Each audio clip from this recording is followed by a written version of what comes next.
Il y a peu, j'ai partagé avec vous une vidéo sur l'histoire de Navarinx. Après visionnage, je me suis rendu compte que j'avais commis de terribles oublis. Parmi eux, j'ai oublié de vous parler de la devise de la commune, Siutibao, relative au canon, qui était la fierté des Navarrais. Siutibao, si moi j'y vais en Bernay. J'ai omis aussi de vous parler des communes qui étaient jumelées avec Navarinx. Reichstetten en Allemagne. Reichstetten. Sadaba en Espagne ou Scorze en Italie. Scorze. J'ai aussi oublié de vous parler de la chapelle de Bérérinx ou alors du circuit de motocross, fameux pour les fans de la discipline. Mais il y a un oubli qui est pour moi encore plus impardonnable que les autres, c'est oublier de vous avoir présenté Richard Lacazette de la compagnie des Écharpes Blanches. Pour réparer cet oubli, ce que je vous propose, c'est de partir à sa rencontre.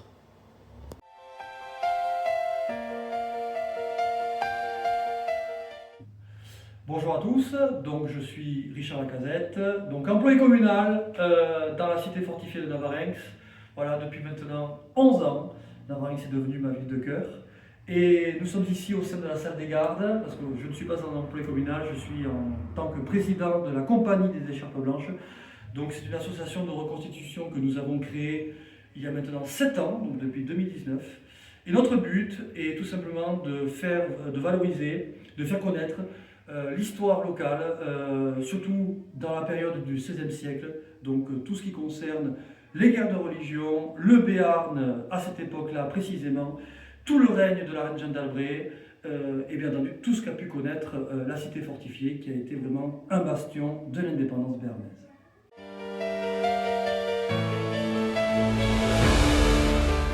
Donc l'association aujourd'hui a 3 piliers d'action. Donc le premier pilier, c'est tout d'abord des visites. On a commencé avec ça.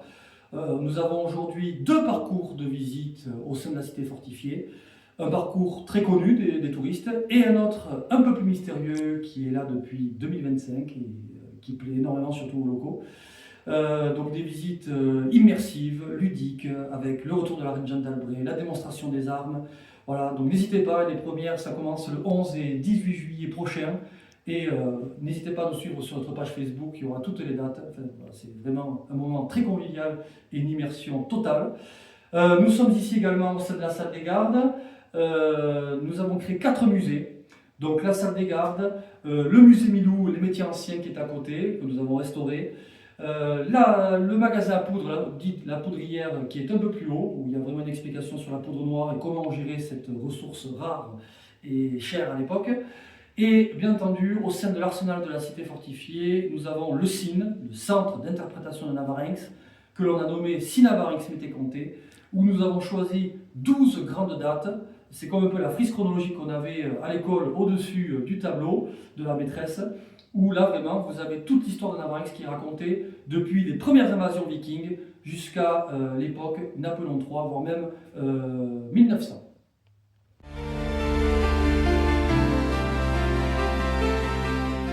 Alors Navarinx est exceptionnel sur plusieurs points, mais tout d'abord, il faut dire que c'est la première cité Vauban, pas Vauban, ça j'adore le dire aux gens, parce que pour beaucoup de touristes, quand ils voient Navarinx de loin, on se dit « Ah mais c'est du Vauban ». Non, pas du tout.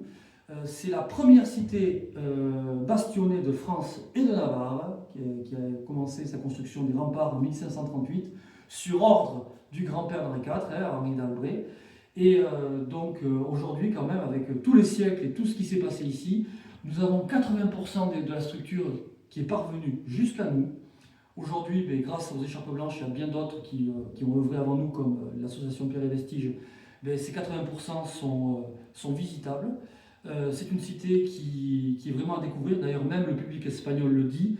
Nous avons certes les remparts, mais nous avons au sein de la cité beaucoup de bâtiments historiques comme la fontaine militaire, comme la poudrière, comme l'arsenal, comme les halles du marché, comme l'église Saint-Germain, qui sont encore debout, qui sont en parfait état. D'ailleurs, les Espagnols, comme je dis, le disent souvent, c'est incroyable que dans une si petite cité, il y ait un condensé aussi important de bâtiments historiques. Et aujourd'hui, tous ces bâtiments sont préservés, sont de plus sous la protection de l'institution française, comme de la DRAC. Bref, c'est un joyau architectural qu'il faut absolument découvrir.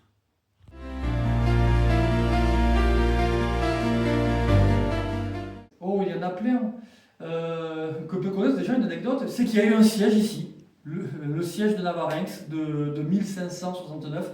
C'est vraiment ici, sur les remparts de la cité et autour de la cité, qu'au XVIe siècle, c'est clairement joué l'indépendance de notre territoire, parce que je rappelle que depuis sa création au XIe siècle, la vicomté béarnaise est une vicomté souveraine, c'est-à-dire que les vicomtes ou les vicomtesses qui régnaient ici n'avaient de compte à rendre à personne, et je dis bien personne, d'accord?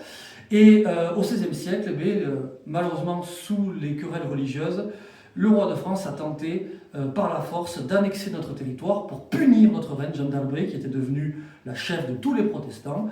Et d'ailleurs, il lui avait confisqué ses droits de diriger ses territoires. Certes, pour l'ensemble des autres territoires que possédait Jeanne d'Albret, il avait le droit, mais il n'avait absolument pas le droit concernant deux territoires, la Basse-Navarre et le Béarn.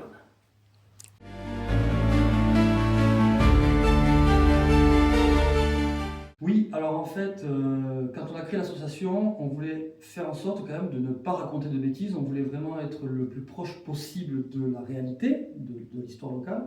Et il s'avère qu'il y a un livre qui avait été écrit déjà à l'époque, qui se nomme Le Journal du siège de Navarinx.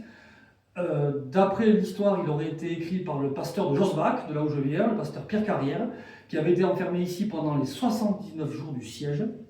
Et cet homme a eu la présence d'esprit d'écrire au jour le jour tout ce qui s'est passé pendant ces 79 jours de combat. Et ce livre a ensuite été réimprimé, a été réédité par exemple par mes amis du Char, que je salue bien, et sauf que c'est du vieux français. Et il faut vraiment être passionné par le sujet pour vraiment retourner sur des pages où on n'a pas très bien compris le sens de la phrase. Et moi je me suis dit, il faudrait quand même mettre ça à la portée de tous. C'est la troisième mission de l'association, hein, mettre l'histoire locale à la portée de tous. Et donc du coup, je me suis acharné pendant un an et demi, 2 ans, à relire ce journal du siège et à le retraduire, on va dire, avec les mots d'aujourd'hui et à romancer un petit peu tout ça. Donc j'ai sorti un premier tome, je ne dirais pas un livre, c'est plutôt un cahier de travail. Voilà, donc le tome 1 du journal du siège que j'ai rebaptisé 79 jours de canonnade. Et je suis en train de faire le tome 2, donc ça prend le temps. Mais déjà, en tout cas, tous les exemplaires du premier que j'avais proposé à des gens qui me connaissent, qui vont à mes conférences, par exemple à Prachal-Josbé, ils l'ont tous acheté. Et donc aujourd'hui, ils sont contents parce qu'ils en sont ravis. Parce que connaître l'histoire en ancien français, c'est bien, mais c'est compliqué. Mais mieux le comprendre et mieux le cerner avec la langue d'aujourd'hui, c'est encore mieux.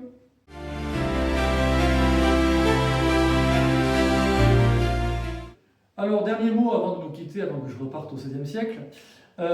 Tout simplement qu'aujourd'hui, la compagnie se porte fort bien. Nous sommes aujourd'hui 12 membres, tous fidèles. On donne un travail énorme pour la cité de Navarinx, et d'ailleurs on le fait avec grand plaisir.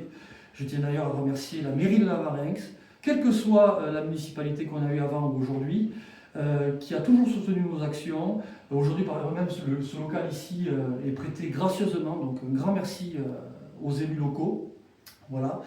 Donc vous devez savoir que la compagnie se produit un peu partout en Béarn, mais aussi également un peu en Bigorre, et on va même jusque sur les rives de la Loire.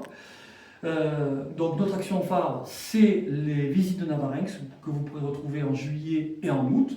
On fait également des visites privées sur demande, donc n'hésitez pas à aller sur la page Facebook la CIE des Écharpes Blanches pour avoir plus d'informations et nous contacter.